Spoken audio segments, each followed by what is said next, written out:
We are less than a year away now from Iowa's 2026 gubernatorial election, and tonight we are hearing from one of the Republican candidates for governor. KIMT News 3's Evan Berg caught up with U.S. Representative Randy Feenstra today. Evan, what did he have to say about his campaign?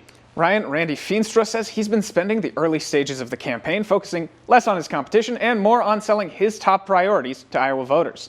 Some of those priorities include growing local industry and agriculture and investing in education. He shares some of those policies with candidates on both sides of the aisle, like Democratic State Auditor Rob Sand and Republican State Representative Eddie Andrews, although execution differs a little. Other issues he says he's fighting for are lowering the state's property taxes, lowering health care premiums, and finding new ways to encourage young people to stay in the state and pursue a career. But the lawmaker says one thing he hopes will set him apart is the experience he's had at the federal level. I have delivered results. When I was in the state Senate chair of Ways and Means, I created the largest tax cut in Iowa history, all right?